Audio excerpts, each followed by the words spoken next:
some things to take the poll with you and to maybe share with your friends who are. I can't imagine there are undecideds at this point, but if there are any, you might want to go through this list of Trump accomplishments. Let's say besides ISIS, which at one point was in control of an area in the Middle East the size of, what was it, Pennsylvania or some fairly decent-sized state in the United States, and they had control of all of that territory.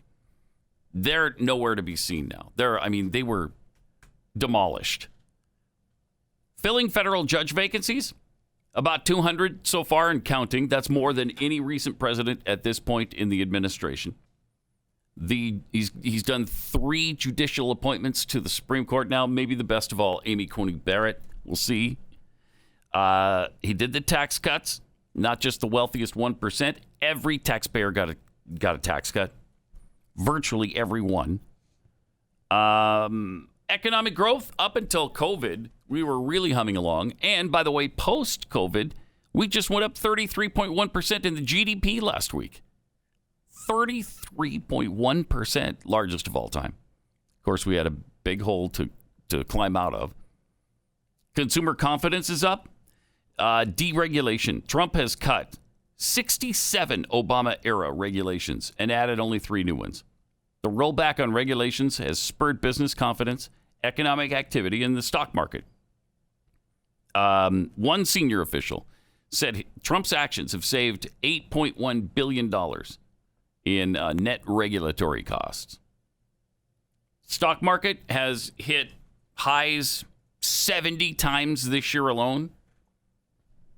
Unemployment, again, before COVID, incredibly low, including all-time low rates for blacks and Hispanics. For trade, not my favorite part of what he's done, but he did work out a trade deal with China, with Vietnam, with South Korea. He also redid NAFTA. On Israel, has any American president ever been better on Israel? And they just signed a peace agreement with the UAE. There are 5 or 6 others that are on board. Bahrain is also on board. Yeah, he's totally getting credit for this too, right? Oh, they can't stop talking about it. Seriously, it's like around the clock. CNN keeps talking about historic Middle East agreement yet again between Trump, Israel, and a Middle Eastern country, fill in the blank. They love it. It just won't stop at CNN with this praise of this man. It's almost irritating at this point, isn't it? It's obvious what they're up to, but okay. Electioneering, anyone? Israel and Sudan just agreed to normalize ties. Wow. In a U.S. brokered deal. So if you're keeping track, Israel is now at peace with the Sudan, UAE, Bahrain, Jordan, Egypt. Morocco and Oman are apparently coming online soon. There's talk that Saudi Arabia might join. I mean, those are huge accomplishments that, do you remember John Kerry said it can't happen? Yeah. Just get that out of your mind because it can't happen. It won't happen. It will not happen. So bad. It's impossible. So, by far, the best American president on Israel ever. Ask Benjamin Netanyahu. Immigration. Illegal border crossing apprehensions down 41%, southern border compared to August of 2016. U.S. energy, the Keystone XL and Dakota Access pipelines are under construction again. Jobs to be created, 42,000. Coal. Trump stopped Obama's war on coal. Climate change. He withdrew us from the horrendous Paris Climate Agreement, which was going to destroy our economy. Schools, he's given the green light to school choice programs across the country. What am I missing here? There's so many things that he has done that, of course, the media never outlines, never talks about. They don't want you to know about them, but they're there nonetheless. So maybe we'll share this list and get it out on the internet later, tweet it out. Mm-hmm. Meantime, I got to tell you about real estate agents I trust. As a matter of fact, this is kind of interesting. I mean, I don't know how much a newspaper endorsement means in this day and age. Does anybody even pay attention? Does anybody even subscribe to newspapers anymore? I personally wait for the Dallas Morning News. Every morning? Here locally. Yeah, Do ya? I wait to see who they're going to pick in the election. And then, Yeah, because what a suspenseful time this is to see who they're going to endorse. Yeah, like it's like, I was going to vote today, but I'm still waiting for the Dallas Morning News endorsement. But in Pittsburgh, Yeah. the Pittsburgh Post-Gazette, which has not supported a Republican since 1972, This is big, man. just endorsed Donald Trump. 48 years. That's incredible. Here's what they wrote. He's unpresidential. He's crude and unkind. He's not a good man. These things and much worse are commonly said of President Donald Trump. His personality totally eclipses his record. So we seemingly have him on the dunk tank ready for a very cold bath. Let's play dump the lout. But is this really what it's all about? Isn't the real question whether he's been taking the country and the economy of this region in the right direction these last 4 years? Can we separate the man from the record?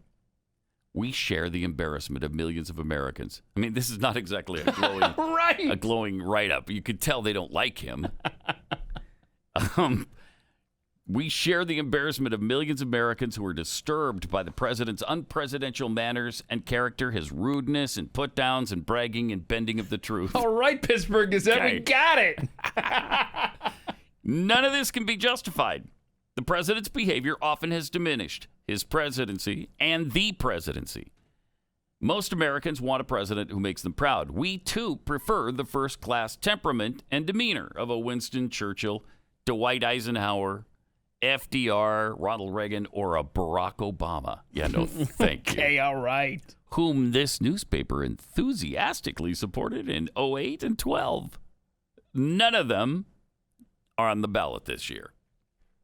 Let's look at the Trump record, as we just did. Under the Donald Trump economy, the pre-COVID boomed like no time since the 1950s. Look at your 401k over the past 3 years. Unemployment for black Americans is lower than it has ever been under any president of either party. Under Mr. Trump, our trade relations have vastly improved. This is not my favorite aspect of his presidency, and our trade deals have been rewritten. Thanks to him, Middle America is on the map again, and the Appalachian and hourly worker has some hope. Has Mr. Trump done enough for these struggling fellow citizens? No, but he recognized them. Maybe he was not articulate, but he recognized their pain. No one ever asked the American people or the people in flyover country if they wanted to send their jobs abroad until Donald Trump. He's moved the debate in both parties from free trade, totally unfettered, to managed or fair trade. He has put America first, just as he said he would. He has also kept his promise to appoint originalists to the Supreme Court of the United States. I'm surprised they like that. Mm-hmm. His third appointment, Amy Coney Barrett, is the best of all, a jurist whose mind and character and scholarship are first class. We hope she stands against both judicial and executive excess. Finally, let's talk about one of the most important concerns in this region, energy. Under President Trump, the United States achieved energy independence for the first time in the lifetimes of most of us. Where would Western Pennsylvania be without the Shell petrochemical complex? Donald Trump is not Churchill, to be sure, but he gets things done. He's not a unifier. He often acts like the president of his base, not the whole country. He's done nothing to lessen our divisions and has, in fact, often deepened them. Yeah, please. Barack Obama did that to about the 10th power. Just to touch base here, this is an endorsement here by the Pittsburgh Gazette. Is that right? I'm making sure that's what we're still. Yes. I didn't know if maybe you had changed stories and I kind of No, still the endorsement. All right. Okay. I mean, it's an endorsement with a lot of qualifiers. I mean, seriously, it's like, look, I really like you, and you're pretty-ish. Nah, you're not really pretty. Right? Okay-ish. But it's some of the things you do I like. Right. I mean, you do smell bad, and you annoy me, and your laugh is closer to a cackle. And I mean, look how you dress too, you're a slob. But but inside. It's the inside that we're... Well, no, you're not that good inside either. But some of the things you do, I like. Yeah. Has Mr. Trump handled the pandemic perfectly? No. But no one masters a pandemic. And the president was and is right that we must not cower before the disease. and we have to keep America open and working. And so they go on and on with a lot of backhanded compliments here. But they ended up with this. Mr. Biden is too old for the job and fragile. There is a very real chance that he'll not make it through the term. Mr. Trump is also too old. Seemingly, what are you doing? But seemingly robust. He's doing like multiple rallies a day. I know. Like 5. He does not seem his age. So nice doesn't. try, Pittsburgh. It did Post. say he's robust, though. But in Mike Pence, Mr. Trump has a vice president ready to take over if need be. He's in it. He is a safe pair of hands. Senator Kamala Harris gives no evidence of being ready to be president. That's for sure. Now the final line.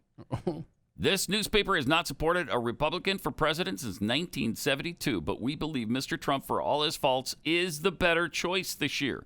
We respect and understand those who feel otherwise. We wish that we could be more enthusiastic, and we hope the president can become more dignified and statesmanlike. Each American must make up his or her own mind and do what he or she thinks is best for the community and the republic. Vote your conscience, and whatever happens, believe in the country. So there it is. They're powerful. I mean, your breath smells. You never brush your teeth. Your hair's always unkempt. But you're the one for me, babe. Man, you got nice eyebrows. Right? Nice eyebrows. Right. You keep them. Those elbows, I'm telling you. Sexy elbows. I can't turn away from them. But they endorsed him. That never happens with major American newspapers. So I'll take it. I'll take it. And maybe it'll influence somebody in Pennsylvania who otherwise wasn't going to vote for him. I mean, it's going to be close, I think, in Pennsylvania. So close enough for fraud. Yeah, for sure. So he can use all the help he can get. And if they're going to look at some of the things he's done and they like him, but they don't like the way he, speaks. I mean, we've said for a long time, Stu said, don't judge him by what he says. Judge him by what he does. That's the key. And that is truly the key here. All right. We're just getting started. There's so much. We barely even scratched the surface. True story. 888-900-3393. More Pat Gray Unleashed coming up.